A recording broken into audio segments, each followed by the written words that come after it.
Hello friends, स्वागत है आपका अपने चैनल जीके कोच 22 में। फ्रेंड्स, आज की इस वीडियो सेशन में हम पूरा जो डिस्कशन करने वाले हैं बीटीसी एएनएम के बारे में करने, क्योंकि यानी कि जो आपका नेक्स्ट डेट लगी एलपीए फाइल के, यानी कि जो आपका निकल के आएगा फाइनली डिसीजन, वो है यानी कि 2 अप्रैल। सभी को आप पता है और बेसब्री से आप लोग इंतजार कर रहे हैं। उससे पहले ये समझते हैं क्या जो 10,709 वैकेंसी हैं वो कैंसिल होने के चांसेस, अगर कैंसिल होते हैं तो उसमें किस किस का लॉस होगा, या फिर मतलब आपको यूट्यूब पे बहुत सारे इन्फॉर्मेशन दी जा रही हैं कि यानी कि शिक्षा मंत्री यानी पांडे जी ने ये बोला और वो बोला, वो सब एक अफवाह है। हम किसी भी सोशल मीडिया प्लेटफॉर्म पर यानी कि जो हमारे यानी कि वर्कर हैं उनका हम नाम लेना नहीं चाहते, परंतु आपको ये समझना पड़ेगा कौन जेन्युइन नोटिफिकेशन देता है और कौन एक फेक नोटिफिकेशन देता है। कह सकते हैं और किस ग्रुप में जोड़ना है, किसको पेमेंट करना है, किसको पेमेंट नहीं करना है, ये बहुत ज़रूरी है समझना आपके लिए। तो बने रहें, वीडियो को पूरा देखें और दोस्तों के साथ जरूर शेयर करें। ये वीडियो आपके लिए और आपके दोस्तों के लिए बहुत ज़्यादा हेल्पफुल होने वाली, क्योंकि हम जो भी कंटेंट लाते हैं वो एकदम जेन्युइन तरीका से जो बताते हैं आपको एकदम जेन्युइन होता है। ठीक है, तो सबसे पहले हम बात समझते हैं यानी कि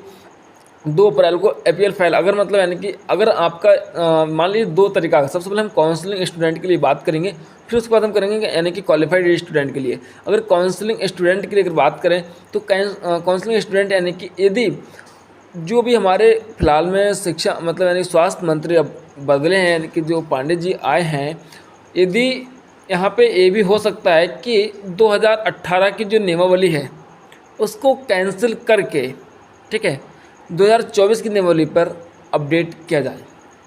यदि अगर ऐसा होता है तो वो छात्रों के साथ बहुत अनहोनी हो जाएगी। पर अब होगा क्या भाई, आपके हाथ में तो कुछ है नहीं, क्योंकि जो भी डिसीजन लेना है वो स्वास्थ्य मंत्री को लेना है या स्वास्थ्य विभाग को लेना है, या फिर मतलब हाई कोर्ट के जो भी यानी कि जस्टिस हैं वो लेंगे। पर हमारा कर्तव्य है कि जहाँ तक है कि दोनों के पक्ष में आना चाहिए।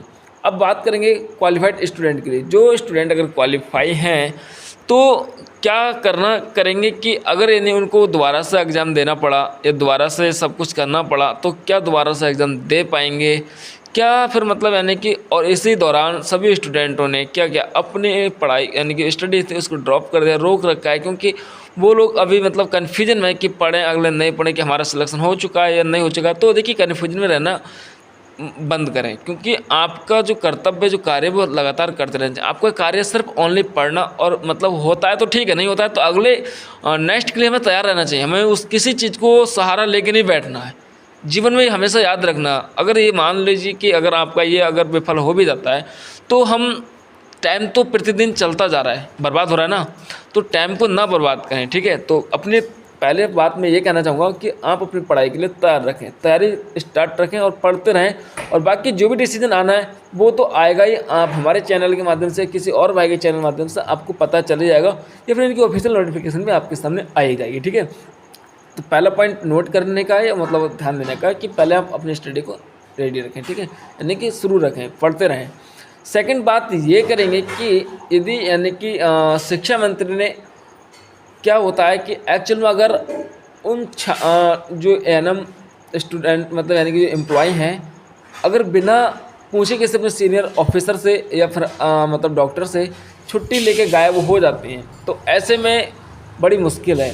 साफ साफ सुशील कुमार जी को ये दे रखा, अगर ऐसे में कोई एएनएम यानी कि जो हैं और बिना पूछे गए आपको छुट्टी लेके चले गए तो उनके लिए मतलब कार्रवाई की जा सकती है, लेकिन कम से कम पनिशमेंट यानी कि डॉक्टर्स के लिए दिया जाता है। फिर भी लेकिन कुछ ना कुछ पनिशमेंट तो रखा ही गया है। ठीक है, तो ऐसा फ्यूचर में कभी ना करें, ये सबसे बड़ा अपडेट है इनका। और इसके बारे में बात करें तो प्यार साथियों, काउंसलिंग को लेके मतलब यानी कि थोड़ा निश्चिंत रहें, थोड़ा सा 2 अप्रैल तक का वेट करें। और बाकी की आपको जो यूट्यूब पे अगर कहीं वीडियो दिखा रहा है वो एक बेकार वीडियो, ठीक है, मतलब आपका टाइम वेस्ट है, तो टाइम वेस्ट नहीं करना। मुझे 3 दिन हो गए कंटेंट लेके नहीं आया हूँ, इसके साथ साथ देखो, क्योंकि मुझे पता था कोई अभी खास इन्फॉर्मेशन नहीं है, लेकिन मैंने देखा और बहुत सारे कंटेंट अपलोड हो रहे हैं और उस पर अच्छे खासे व्यू भी आ रहे हैं। उनका मतलब वही मतलब रिपीटेड बातें आपको बार बार बताने की कोशिश कर रहे हैं। एक चीज़ मैं आपके साथ में शेयर ज़रूर करूँगा, देखिए पेमेंट को लेके किस पप्पू सर का ग्रुप है बीटीसी एएनएम कोर्स वगैरह, उस ग्रुप में अब उन्होंने क्या किया है, ओनली वीडियोस अपलोड कर रहे हैं, बाकी नया ग्रुप बनाया पेमेंट लूटने के लिए। तो प्यारे साथियों, यदि आप अगर किसी को पेमेंट दे रहे हैं तो बहुत सोच समझ के दें पेमेंट, उस पर ट्रस्ट करें कि वो एक्चुअल में आपके सपोर्ट कर रहा है कि नहीं कर रहा है। आप कितने स्टूडेंट, मतलब सोचिए कि यहाँ पे 32,000 स्टूडेंट हैं और 32,000 ने मतलब कम से कम अगर 10,000 ने भी अगर 1,000 2,000 पेमेंट कर दी तो कितना पेमेंट हो गया। क्या कोर्ट में इतना खर्चा आ सकता है? एक लॉजिकल तरीका से सोचिए। बोलने वाले देखो, मुझे कुछ लोग अगर कुछ विपक्ष होंगे वो गाली भी देंगे, मैं आपको बता रहा हूँ, पर मुझे कोई इशू नहीं है। मेरा कर्तव्य सिर्फ लोगों को अच्छी जानकारी देना और अच्छा बताना, तभी तो आप लोग टेस्ट करेंगे। पिछले एक वीडियो में यानी कि BTC ANM जो स्टूडेंट थे उनके साथ मतलब काफ़ी ज़्यादा हैंकिंग किया गया था, तो उसके ऊपर मैंने वीडियो अपलोड की थी, उसमें बहुत ज़्यादा गाली मुझे मिली थी सुनने के लिए। तो मुझे उससे कोई इशू नहीं आता है, परंतु आपका अगर पेमेंट 1,000 रुपये कमाने के लिए एक दिन बर्बाद हो जाता, उस पिता से पूछिए जो आपको कमा के देता है, दिन रात खेती बाड़ी मेहनत करके मजदूरी करके आपको पैसा दे रहा है पढ़ने के लिए, और वो पैसा आपका भाई मतलब व्यर्थ या गलत जगह चले जाए तो कितना महसूस होगा। अगर वैकेंसी होनी होगी तब भी होगी, तब भी आपको मिलेगी, लेकिन पेमेंट कम दीजिए ना थोड़ा, ठीक है। तो ये तो हमने पेमेंट को डिस्कशन किया। तो प्यार साथियों, इस तरह का अगर नोटिफिकेशन आप जानना चाहते हैं हमारे साथ में, तो हमारे चैनल को जरूर सब्सक्राइब कर लें, दोस्तों के साथ वीडियो शेयर करें। हमने जो भी आपको जानकारी दी है तो वो कहीं ना कहीं एक तरफ से जेन्युइन जानकारी दी है, क्योंकि हम नहीं चाहते आपका टाइम बर्बाद करना। तो जय हिंद साथियों, मिलते हैं नेक्स्ट वीडियो में, जब तक के लिए बने रहें।